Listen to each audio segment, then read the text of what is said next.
Greetings adventurers, this is Lauren, your guild advisor, and we got more coverage on the 3rd anniversary for DanMemo, so let's get started with that.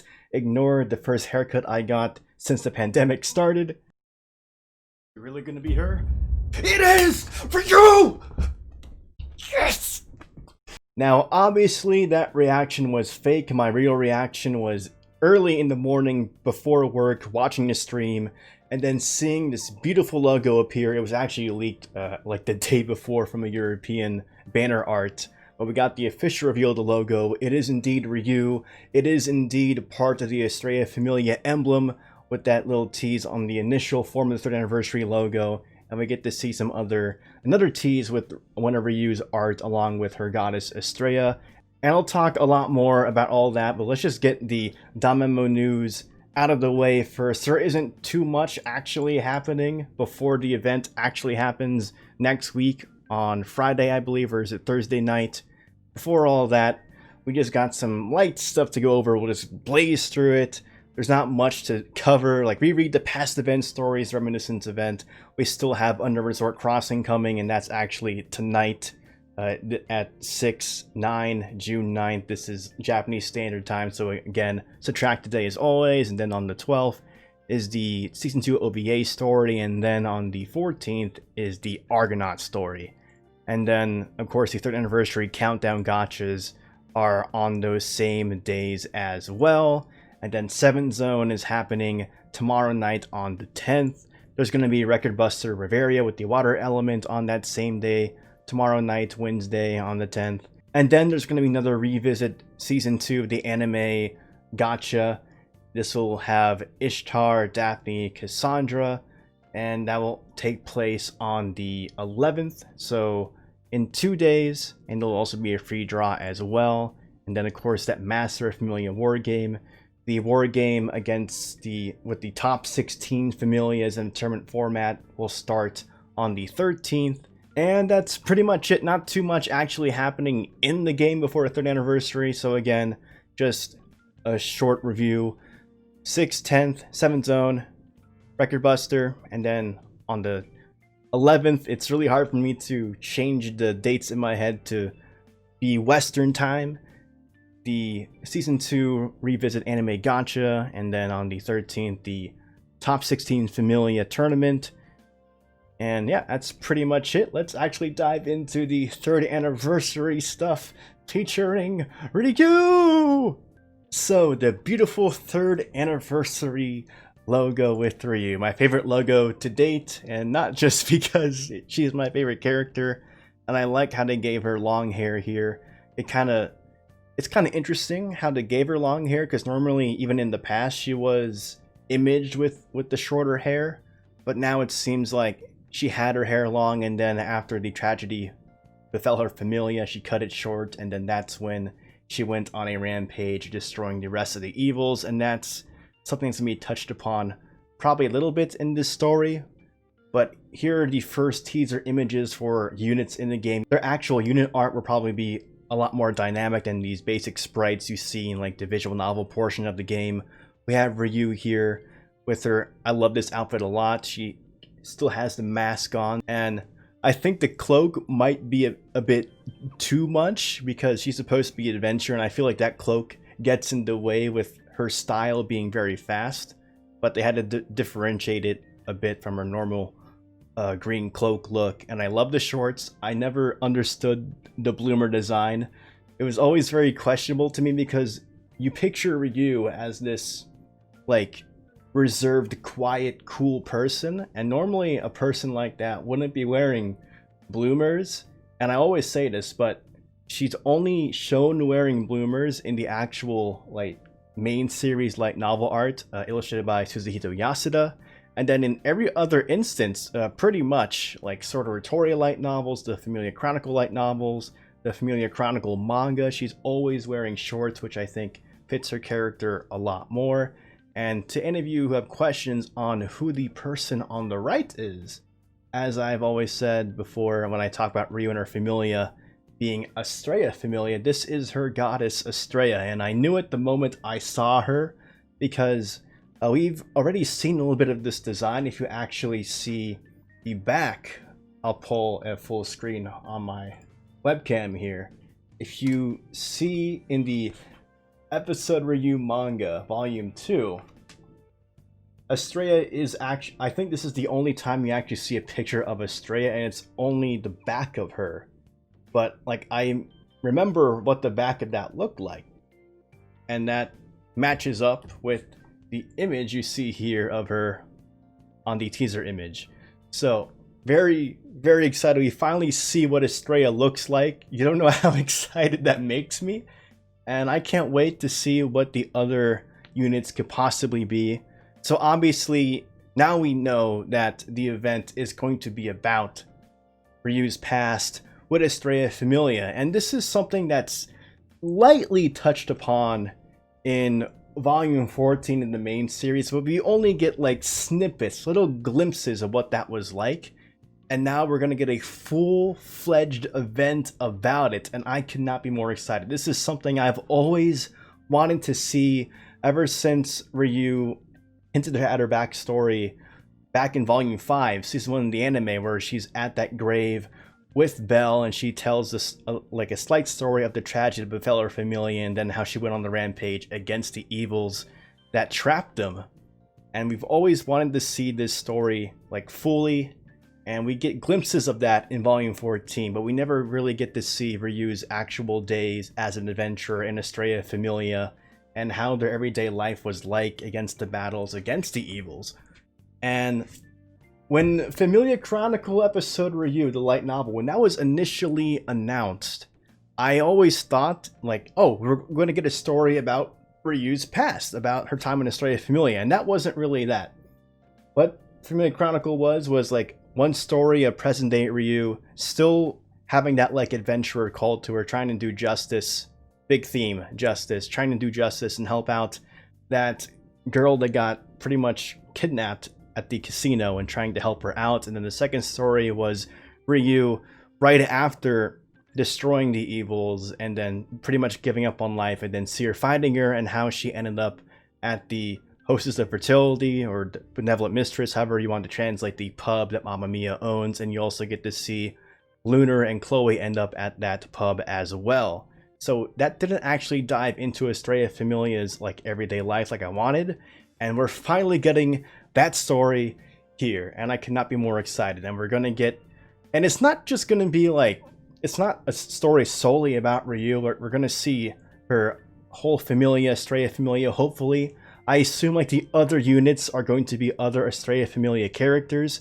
I won't spoil like the other ones besides the one you would know from episode RYU, which is in the DanMemo game, which would be Elise. That was the old captain of Astraea Familia. So you know her name, so I'd imagine she's definitely in this. And there are a couple of other name ones we know about that we hear of in volume 14, but I won't name them here. I'll leave that as a surprise for any of you that have not read the light novels. But it's just so exciting that we're finally getting this story. And I know maybe there's some people that are like, well, an anniversary event is supposed to be like a celebration of all things DanMachi, so why are more characters not involved? Like, this is a story that I've always wanted to see, and I cannot be more excited. And again, it's going to involve more than just RYU. This is a conflict. Like, we get the keyword here, justice versus evil. Astraea is the goddess of justice, so that's where that fits right there. And then evil is, of course, relating to the evils, the dark familias in DanMachi. The time period that this takes place in is about 5 to 6 years before present day DanMachi. So that's when dark familias are still running amok, before RYU pretty much destroys the rest of them.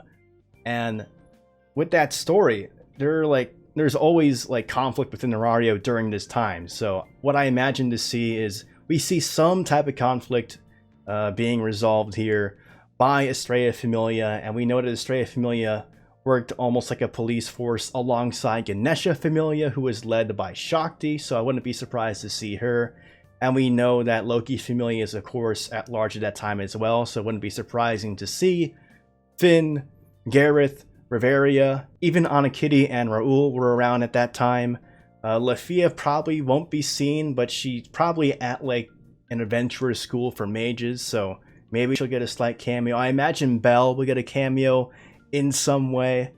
They did say that there's going to be like a special stream, I believe, featuring the voice actors for Ryu being Jaime Saori, Matsuoka, the voice actor for Bell, and also the voice actress for Lafia. So I'm not sure if Lafia is going to be like cameoed in here or not, but I know her voice actress is quite popular among the DanMachi fans, or at least DanMemo, because she was part of the Japanese live streams for quite a long time before they brought in the voice actresses for Seer and Haruhime. And of course, other characters that could show up would be like, maybe some members of Freya Familia will pop up, maybe you'll see Otaro, maybe Alan, possibly Anya, Mamma Mia.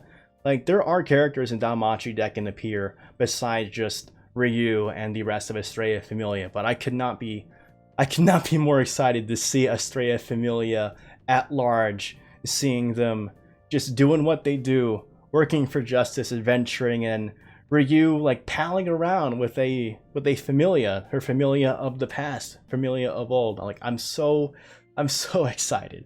And the unfortunate thing is that I believe they said that the event will not have voice acting right away, and that's because, of course, of COVID. They weren't able to record for the event when they needed to, but they did say they would try to get voice acting into the event before the event ends. So what I'm gonna end up doing is probably going through the story twice, because that's me.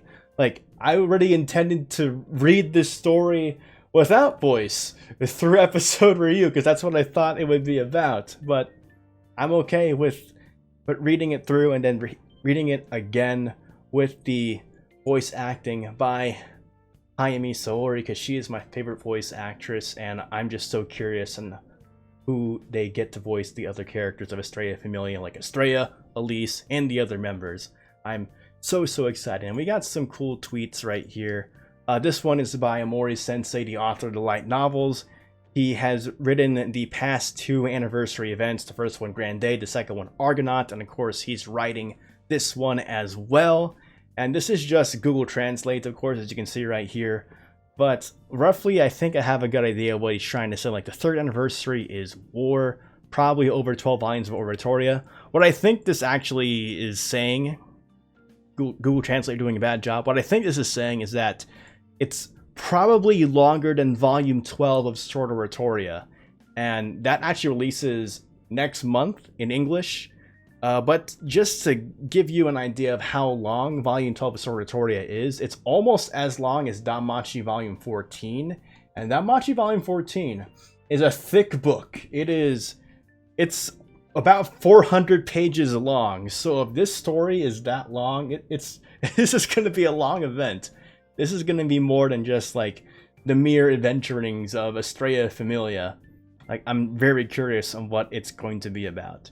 And he even says here, like, it says he almost wanted to run away from writing this story, which is kind of interesting and kind of funny. Omori Sensei is like one of those authors that like doesn't have too much self-confidence, but he needs it. He needs that confidence because he's writing a great story. I love DanMachi. It's my favorite series. And we got some art here. This art right here by Moki Bidango. That's actually the Twitter account for the artist for the episode Ryu manga adaptation, and he drew, like, he's very excited for this. I think he likes Ryu a lot as well. Like, here's some art of the new Ryu with the long hair, and he also made a second picture, which is what I showed on the side earlier.